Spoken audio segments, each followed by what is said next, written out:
Our first ultrasound, when we were going in to see what his sex was. And they called us back in 2 days later saying that, they had to do a second one and they needed to confirm he may have a hernia, but they just kind of nonchalantly said it. So we go back in, and we had met with a genetic counselor, and they told us, all the research that they had on it, which was pretty much nothing. It's very little known about it. And they basically told us with all of his intestines and organs already up into his chest cavity that there wasn't anything that they can do to help him survive after birth, and they gave him a less than 10% chance of survival. So it was devastating. We just sat there, and it was kind of like, well, are there options? And from their standpoint, there are no options. That's all that they can do when we were there. We were looking at is we were on the lower spectrum of his condition. It was a very severe condition. He had all of his intestines in his chest. His stomach was already behind his heart. Part of his liver was up into his chest cavity, which means that the majority of his diaphragm was missing.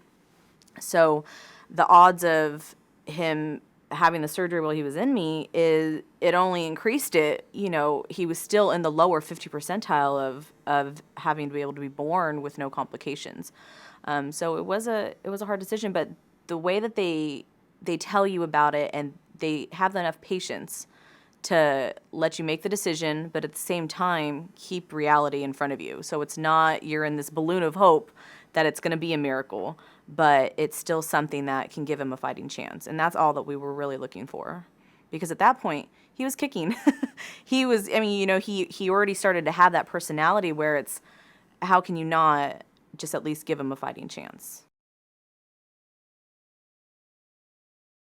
I wanted to make sure he had all 10 toes and 10 fingers.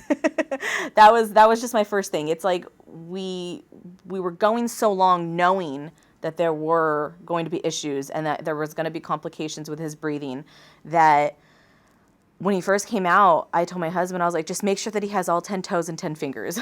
Everything else at this point, we can fix. It's all fixable and we can handle it.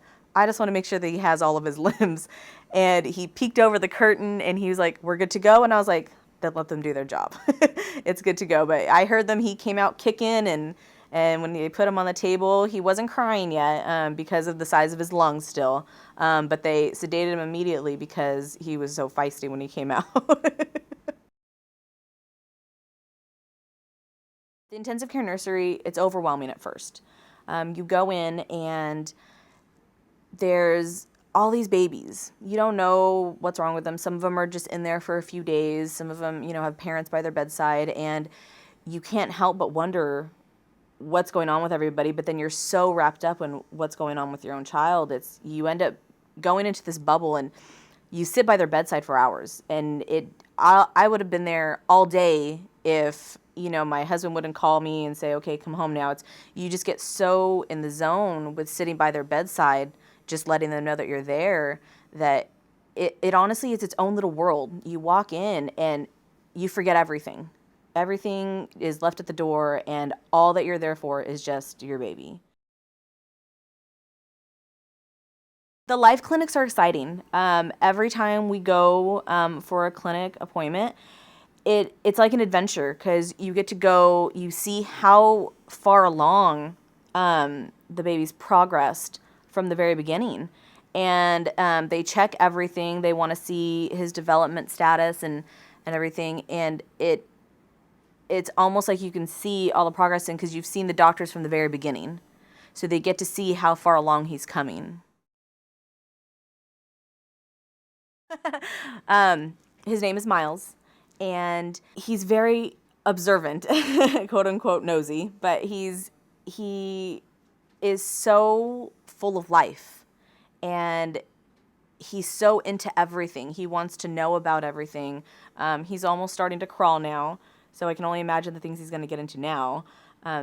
But when it comes medically, if looking from the outside, not knowing everything that he's been through, you wouldn't know he went through anything.